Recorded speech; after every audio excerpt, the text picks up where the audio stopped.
ஒரு உணவுக்குன்னு வச்சுக்கோங்க, அது எதை கொண்டு செய்தது, அதில் உள்ள சத்துக்களின் விவரம் எல்லாம் தெரிஞ்சுக்கிறது அறிவாக அறியும் நிலை. அதை சாப்பிட்டு பார்த்தா தான் அதன் சுவை எப்படி இருக்குன்னு தெரியும்.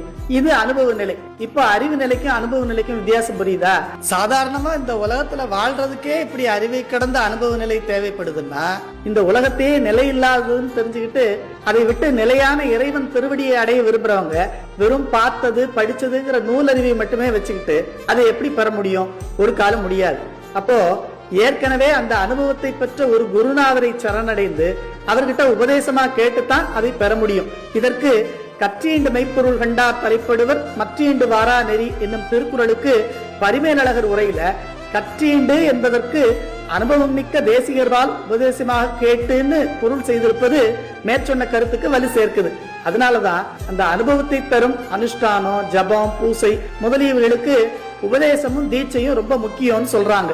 சாமி எப்படி தன்னைத்தானே அர்ச்சித்து பூசை பண்றது எப்படின்னு நமக்கு காட்டினாரோ அதே போல உபதேசத்தையும் நமக்கு காட்டணும்னு நினைச்சாரு.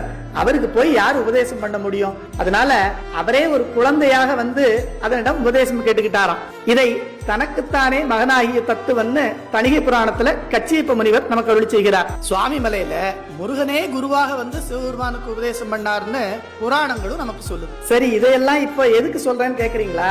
முருகப்பெருமான் சிவபெருமானுக்கு உபதேசம் செய்த புண்ணிய தினம் வேற எதுவும் இல்லைங்க, இந்த மாசி மகம்தான். இதை மைந்தனி அதன் பொருள் வல்லையேல் உரை என சிவபெருமான் கேட்க அதற்கு முருகப்பெருமான் மாசி மகத்தன்று உபதேசித்ததை வாய்மையே கூறினை மாசிமா மகமிதோ மேயதா நீயுளம் விளைதக பயிரிடம் ஆயசீர் கணிகவற் பமைந்துளந்து அகப்பொருட்கு ஏய்மார் ஏற்குது மேகுதும் அவ்வைன்னு தணிகை புராணத்துல கச்சியப்ப முனிவர் நமக்கு ஒளி செய்கிறார். அதனால இந்த மாசி மகத்தன்று முருகப்பெருமானை வழிபட்டு அவர் அருளால குருநாதரிடம் உபதேசம் பெறுவோம்.